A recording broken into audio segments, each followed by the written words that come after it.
Live pictures of Mar-a-Lago, where Donald Trump is now reportedly weighing an executive order to save TikTok. If you don't know what TikTok is, ask either your kids or your grandkids. It is on their phone, and they are glued to it. The Washington Post reports Trump's order would suspend the ban or sale of the Chinese-controlled app for 60 to 90 days. The move will give Trump time to figure out how to save the app from a ban that was voted on by Congress, because the app happens to be controlled by the Chinese Communist Party. Here is Trump recently on why he is now a fan of the app used by 170 million Americans. How do you plan to stop the ban on TikTok next month? We'll take a look at TikTok. You know, I have a warm spot in my heart for TikTok because I won youth by 34 points. And there are those that say that TikTok has something to do with that. With us now, Senator Mark Wayne Mullen of Oklahoma, member of the Armed Services Committee. Good to see you, sir. Good to see you, Thank you as always. Yeah. Should any red-blooded American have a soft spot in their heart for TikTok? Well, I mean, I understand what President Trump is saying, and I have all the respect in the world for him. Can you explain that, what he was saying? He understands social media, and he understands retail, and he understands politics. And in today's world, politics is retail.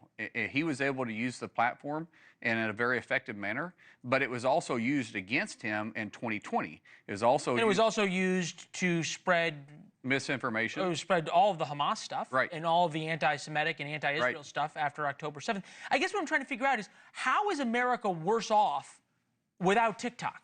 Well, I don't think they are worse off. I think the accountability that needs to be brought to TikTok because of the ownership of it. And the people right now, there's arguments saying, well, China doesn't own TikTok. Well, they do own TikTok, because any of a CCP member, which there's plenty that owns a tremendous amount of share inside TikTok, has a value base in it. Plus, all the servers and the algorithms are drawn by Chinese government, and so the information they receive, it's a dangerous platform because of the way they're able to spread the information that they want to and organize people. Just when we were originally trying to vote on this and debate this, you saw the tremendous amount of misinformation that was out there that was completely wrong. That the youth was calling. We got more death threats by young people at that time. And this is because the Chinese control the algorithm, and they pushed all this information to kids, saying you can't ban TikTok, so they called and gave death threats. I think this is the point, right? That the Chinese could make, and they say it's a business, they could make billions of dollars by selling TikTok, maybe tens of billions. But they won't, because they think it's more important to control the app. You know, there's a rule that if your phone goes off, you got to take the call. Well, it was a text message. I could read it. Anybody good? I don't. Well, Dan Crenshaw. We'll see what you guys are talking about later. But here's what I think is interesting. The Chinese, could sell this. They don't, because it's more valuable for them to have. They'd rather shut it down than give up the algorithm. So why shouldn't the United States leave its boot on the neck of the Chinese right now?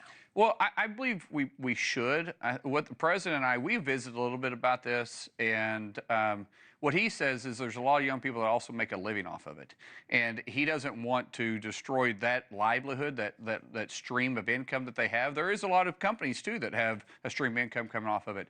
He's saying he just hasn't had the opportunity to look at it, and I don't know if I would oppose the fact doing a 60-day hold on it, so when he gets in office, he can get right in on the reports, he can see what's actually happening and figure out how to reorganize it. One thing we do know for sure, no way is the ownership going to stay the way it is right now. It just can't happen. It is a national security threat, the way that they're able to put the information out, where they're able to decipher that information and what they want to see and the algorithms they use to get it to people. So we know that can't take place. If they want to sell it, if they want to actually keep it, they don't want to sell it. I know, but because they want to have control over it. This is how Marco Rubio, in his confirmation hearing today, I know a friend of yours, a very good friend, put things. Take a listen. If we stay on the road we're on right now, in less than 10 years, virtually everything that matters to us in life will depend on whether China will allow us to have it or not. You have this inflection point right before Donald Trump is coming into office that could really force the Chinese hand, and he is offering basically to give them a reprieve.